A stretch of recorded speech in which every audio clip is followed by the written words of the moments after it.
करीब 2 साल पहले एक लड़की की शादी होती है और फिर वह लड़की अचानक से गायब हो जाती है।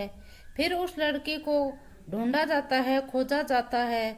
हर जगह उस लड़की को तलाश किया जाता है और वह लड़की फिर अपने पिता के ख्वाबों में आती थी, रात को सपनों में आती थी और रोती थी और अपने पिता से कहती थी कि पापा आप आ जाओ और आप मुझे आकर ले जाओ और आ जाओ, मुझे घर जाना है आपके साथ। और उस पिता को बार बार एक ही सपना आता था, चाहे दिन हो चाहे रात हो। जब देखे तब उसके पिता को सिर्फ एक ही सपना आता था, अपनी बेटी का।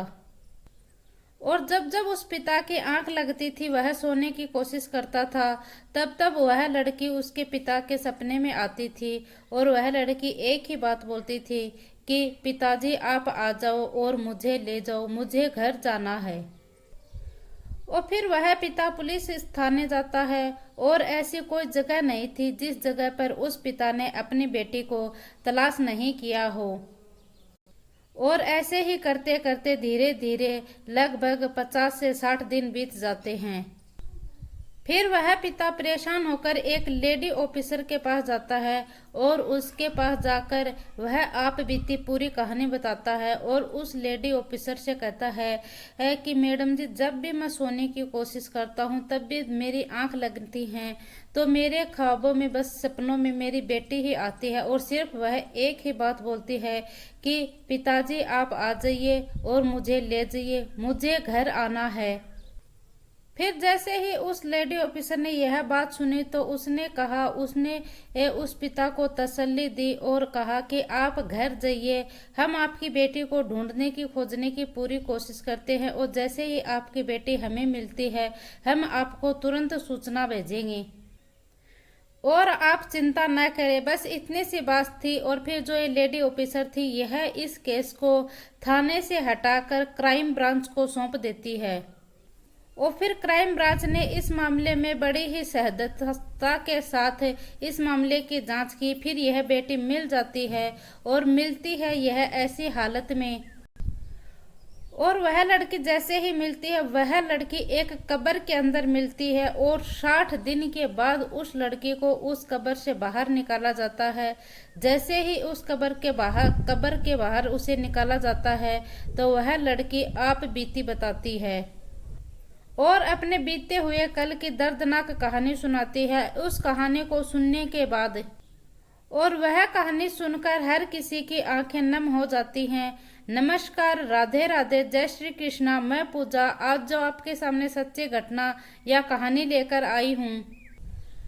हरियाणा प्रदेश का एक जिला है फरीदाबाद और फरीदाबाद का ही एक थाना लगता है, पल्ला थाना लगता है। और पल्ला थाना नगर की जो थाना क्षेत्र है उसकी एक कॉलोनी लगती है रोशन नगर, और रोशन नगर क्षेत्र का ही एक गली है एक गली है और उसमें मकान नंबर 61 है।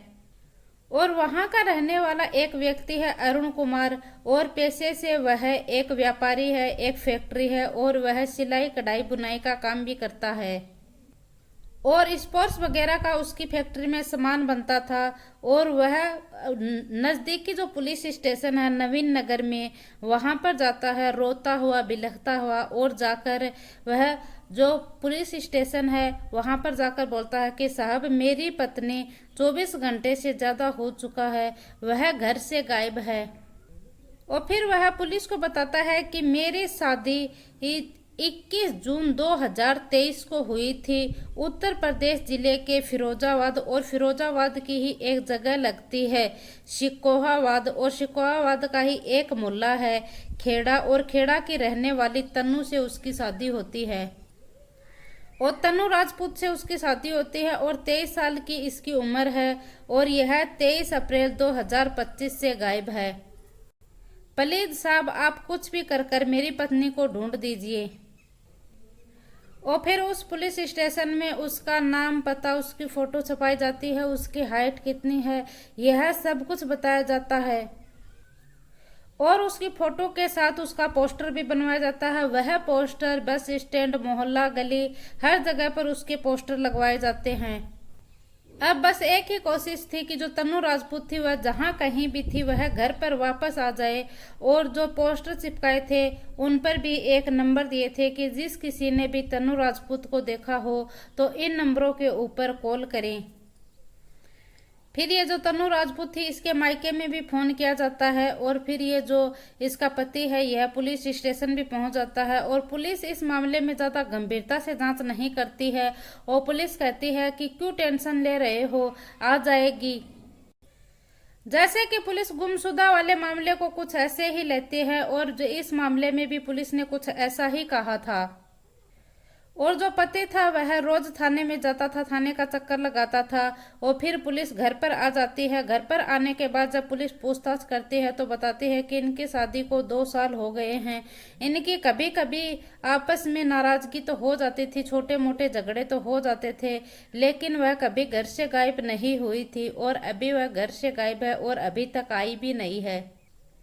और फिर पुलिस अपने फॉर्मेलिटीज है वह पूरी कर देती है और 25 अप्रैल 2025 को 200 अपराध संख्या 285/25 के पल्ला थाने में एफआईआर दर्ज कर ली जाती है। और एफआईआर दर्ज होने के बाद इस इलाके में उस जगह है कहीं जानने की और समझने की कोशिश नहीं की। जितना गंभीरता से इस मामले को लिया जाना था उतना गंभीरता से पुलिस इस मामले को लेती नहीं है।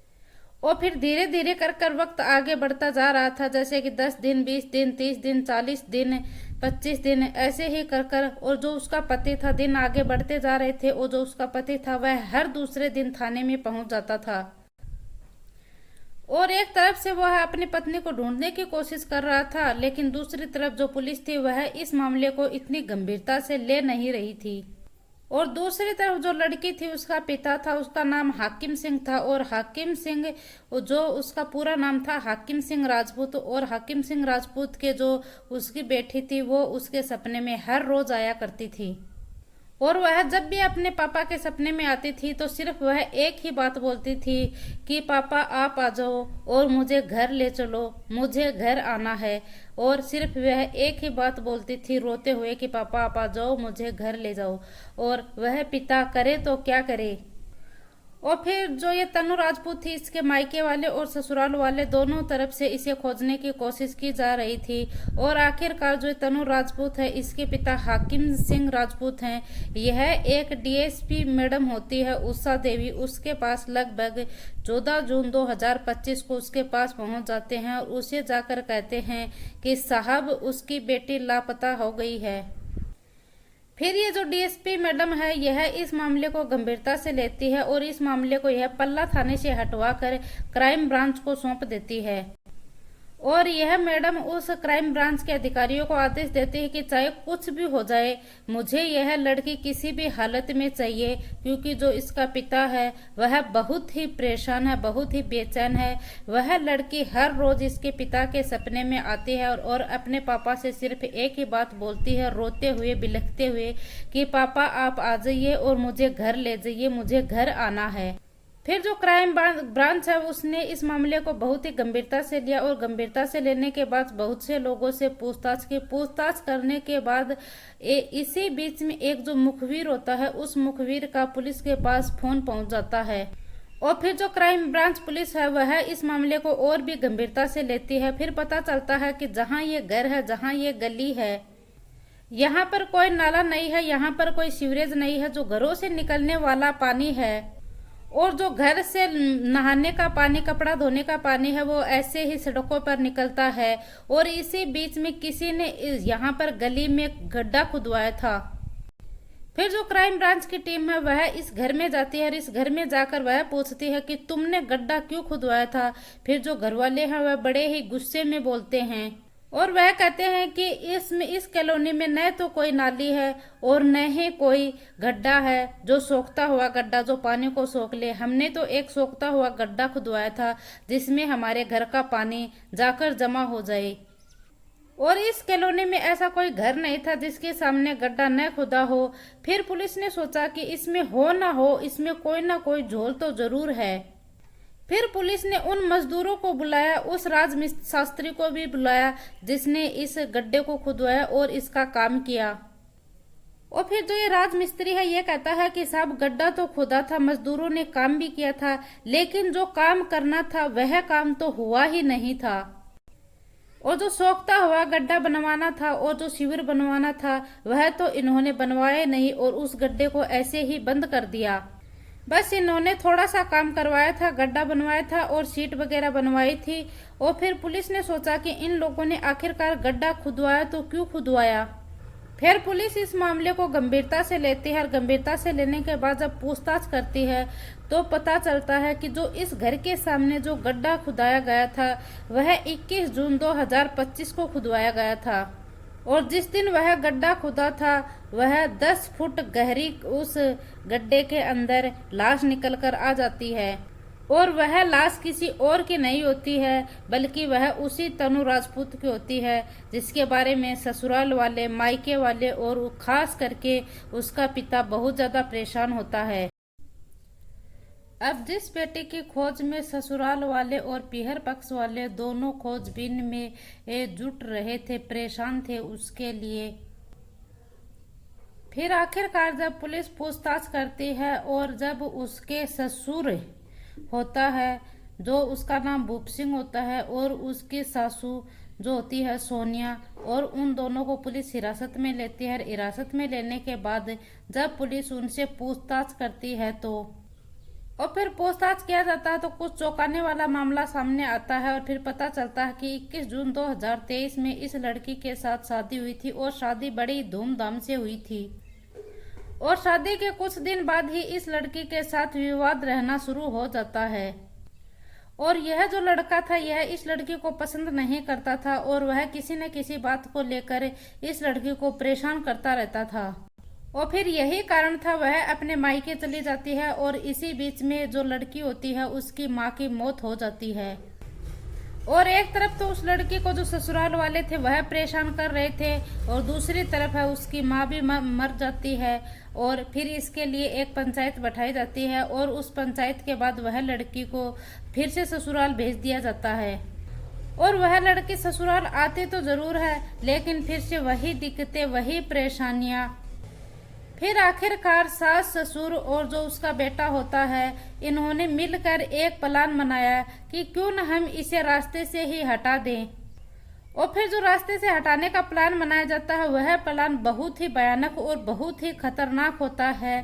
और यह बात दरअसल 15 अप्रैल 2025 की यह प्लानिंग होती है। और इनकी प्लानिंग होती है, उस प्लानिंग के मुताबिक ही जो ये सास होती है सोनिया, इसको प्लान के मुताबिक उत्तर प्रदेश में एटा में एक शादी होती है, उस शादी समारोह में भेज दिया जाता है। और घर में पीछे 4 सदस्य रहते हैं, पति, पत्नी, ससुर और ननद। और फिर 21-22 अप्रैल की रात को एक खाना बनाया जाता है और खाने में उसमें कुछ नशीला पदार्थ मिला दिया जाता है।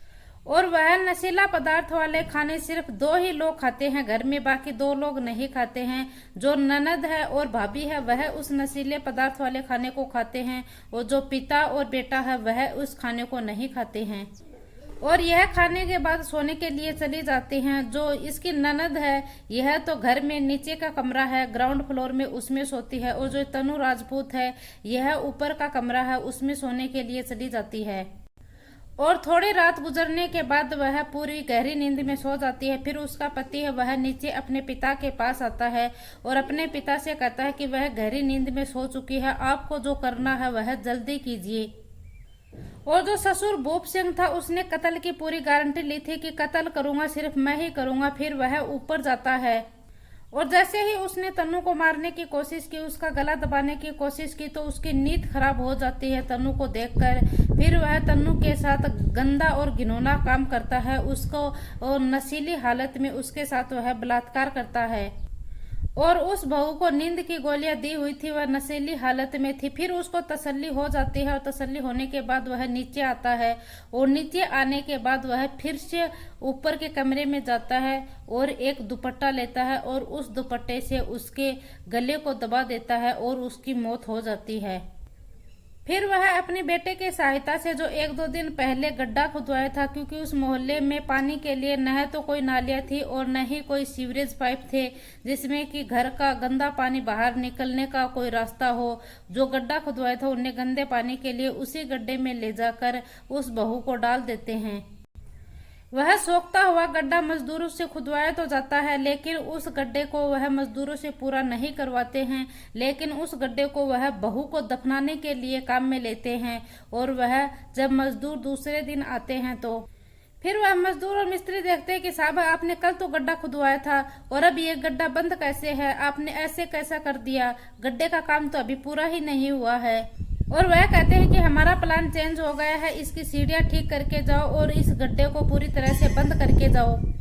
फिर ये जो राजमिस्त्री है और ये मजदूर है यह अपना काम करके यहाँ से चले जाते हैं, किसी को कुछ भी पता नहीं चलता है। फिर पुलिस आती है और उसी गड्ढे पर चली जाती है और उस गड्ढे पर लगभग 60 दिन तक सैकड़ों लोग उसके ऊपर से जा रहे थे, आ रहे थे। तनु राजपूत के जो मायके वाले भी थे वह भी उस पर से आ रहे थे, जा रहे थे। किसी को कुछ भी पता नहीं था और किसी को नहीं पता था कि इस गड्ढे के अंदर लाश दबी हुई है। और फिर 60 दिन के बाद आखिरकार वह लाश बाहर निकाली गई।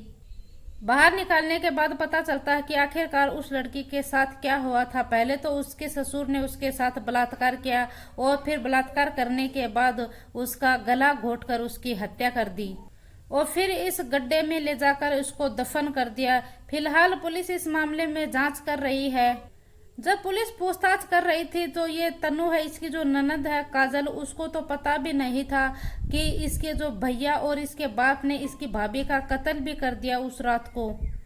और बेटी इस मामले में बिल्कुल भी नहीं जानती थी और जो सास थी सोनिया वह इस मामले में जानती थी। और पुलिस ने सास और ससुर और जो बेटा है इन तीनों को गिरफ्तार कर लिया है।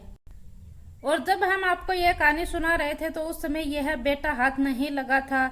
और पुलिस इस मामले का जब खुलासा किया तो इस घटनाक्रम को सुनने के बाद लोग सोचने पर और समझने पर मजबूर हो गए कि आखिरकार ऐसे कैसे कर सकते हैं। यह ससुर अपनी बेटे की बहू के साथ पहले तो इसका बलात्कार करता है, फिर इसको मौत के घाट उतार देता है।